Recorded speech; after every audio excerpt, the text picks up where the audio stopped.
Hi guys, my name is Lawrence De Felici and I am the director of portuguesewines.com. Yesterday was the National Day of Portugal and I think it's a great moment to launch my first video about my wine company, which I have started about 18 months ago. So today I thought I would create a quick video where I introduce to you 3 of the wines that I'm working with, of 3 reputable producers here in Portugal. Let's start. Quinta do Crasto is one of the most reputable wine producers in Portugal. They have kept an excellent standard in terms of branding and quality of wines. And based on my experience, I have tasted some of the best wines from this producer, which I highly recommend. Wines I have tasted are absolutely fantastic, and I couldn't recommend them enough. Personally, I like full-bodied wines that really expand in terms of flavor when you drink them.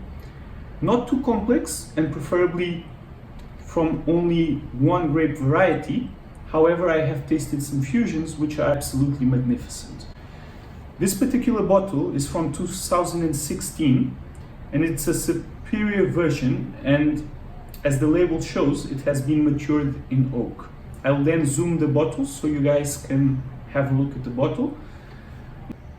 Grapes that it's using is Touriga Nacional, Touriga Franca, Tinta Roriz and Sozão. So 4 grape varieties, but going on to the second bottle. Quinta Foz do Aroço, still some dust in the bottle, so I think there's always some charm to this, so it means it has aged over time, and of course, regardless of the facilities where bottles are being kept, there will always be some dust, and I think that's part of the charm of an old wine bottle. This bottle is from 2015, and it's from Quinta Foz do Aroço. Magnificent wine. I have tried it before, but I'm going to try it live with you today. In terms of description, the grape variety is called Baga, and this wine grape variety originates from vineyards that have been planted in schist soils. Finally, third but not least, we have Calabriga. So Calabriga is a wine bottle from the biggest producer in Portugal called Sograp. Calabriga takes its name from an old Roman city situated at Douro Superior, where it is produced. Okay, so the first bottle of wine has been opened, Calabriga from 2017. The smell is fantastic. Immediately fantastic. So wine has been closed for a long period of time. In this case, we're talking about 3, 4, 5 years. It's important to let the wine and its components expand, and it's really good to let all of the wine components express their personality. So the smell is great. You can definitely feel some presence of oak. Tasting.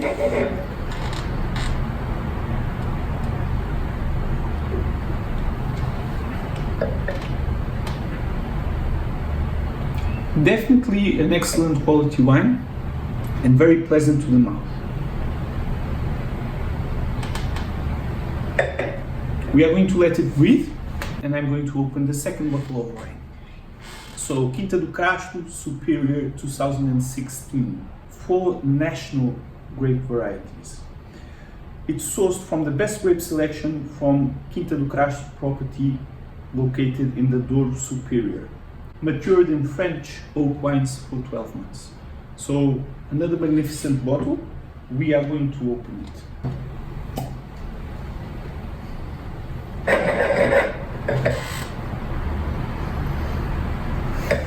This wine is very similar to the previous one, but it seems to have more power of expansion of flavors and smells, and I guess flavors and tastes. Let me quickly compare it. Okay. Yes, I would say that based on my taste, and again I remind you that tastes are very personal and individual and also independent. This wine seems to have a lot more burst of flavor and expression than the previous one. nonetheless, the Calabriga was fantastic. Let's focus now on Crasto Superior. Powerful to the nose, beautiful in terms of color, and let's taste it. A more sober wine, a little bit more expressive, but very pleasant to the mouth. No aggressive finishing, no unpleasant surprise, a magnificent wine.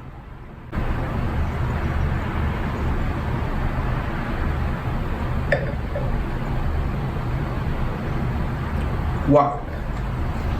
Number one for me so far. We are going to pass now to the third and last wine. I'm excited, it's meant to be the best one. Once again, I'm going to read you what the bottle says. So, the grape variety Baga originates from very old vineyards planted in schist soils.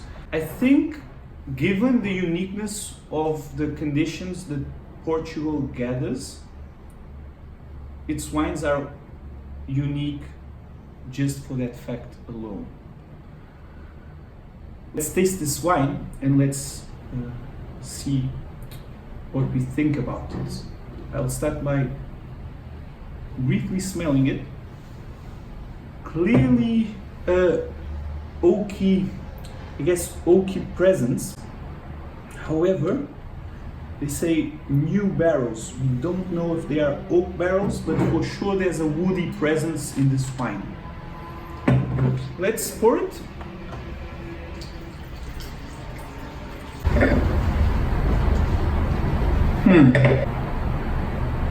This is a wine that you feel it has been closed for 5 years. You feel it. You feel the age in comparison to these two other wines. Clearly, there's a lot more character. There's a lot more punch in the smell. A lot more. And I think this is the reason why sometimes when we open a magnificent bottle of wine, may it be at home or at a restaurant, we really need to let it breathe. Because as of now, I'm entertained only by smelling it. And probably I want to enjoy the smell and the nose of the wine before I taste it for a little bit more. Much more punchy than the previous two other wines. And it's funny because I think the older we go, the more presence, the more character, and the more punch the wine has.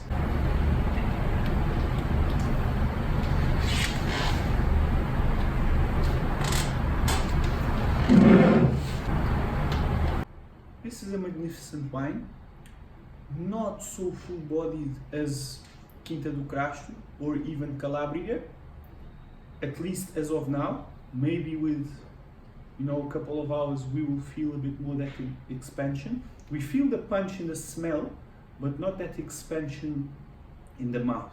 So, magnificent, very tasty, a mix of flavors.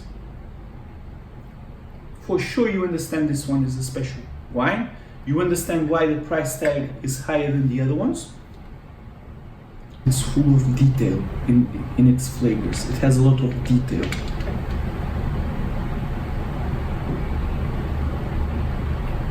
Oaky, fruity, red fruits, oak are the two main details that come to mind, or they are the two main wine notes that come to mind when tasting these wines.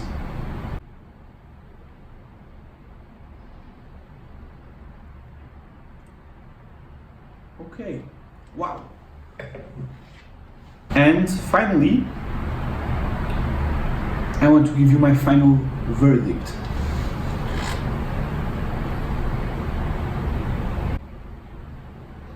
Smells nice, a bit of a jammy sensation, a little bit, no sensation. It doesn't mean it tastes sweet, but there's a bit of a jam sensation on the nose. Quinta do Crasto expanding on the nose, powerful, less jammy for sure, then Calabria, finally Foz de Arroz, expanding less, and some notes of nearly, I would say, tobacco, oak, maybe a hint of vanilla. Very creative wine, this one. Very creative. Very diverse, and certainly all of them unique. So, Foz de Arroz is probably the best wine, but not my favorite. And Calabria, a great table wine, not super detailed, but clearly a full-bodied wine with less expansion on the nose than Quinta do Crasto, and with a bit more expansion on the nose than Foz de Arroz. Clearly, the middle bottle is my favorite. I want to talk a little bit about rating companies and platforms. I cannot stress this enough. Wine is produced in many countries in the world. The diversity of soils, the know-how, the singularity of different climates and uniqueness make wine special from country to country. But the diversity and complexity of our capacity to taste a wine is based on our experiences, on the smells we've smelled in our journeys, on the experiences we have had, on the moments we have lived. And our taste buds and memorial sensors take all of these experiences into consideration when we are tasting a wine. I have had wines that have felt great in great moments, and sometime down the line I try the same wine and I'm not so excited about that wine. Well, it means that each moment and each experience you are having also influences your tasting ability and your perception of a certain taste of wine. Moreover, as you know, each of us have a unique DNA. Equally, we also have unique tasting abilities, which are based on the flavors we like and on the palates, on the tasting palates and tasting buds that we have in our mouth. Combined with the experiences that we have had, that gives our assessment of a wine. So I think that ratings can be highly subjective. I think there are great wines that have poor ratings or average ratings. I think there are magnificent wines that have average ratings. And I think there are poor wines that also have great ratings. So I think it's very important to take this into consideration when you are tasting a wine and when you are doing your research online. Because all they are doing is analyzing a pool of people that might have tasted that wine. You don't know even if these people have tasted the wine. There's no verification process. So I think it's very important to keep this in mind and to be independent, making your judgments, and to sometimes take risks. We focus on Portuguese wines, but you can take risks and try different regions, different years, and make that judgment alone. Of course, you can contribute with your rating, but do not look at the ratings of these online platforms as a final verdict. I'm working directly with these producers. I know what costs to store the wine, and I know the cost of running such a business. For all the buyers out there, I'm really encouraging you to do your homework when you choose a platform from where you buy.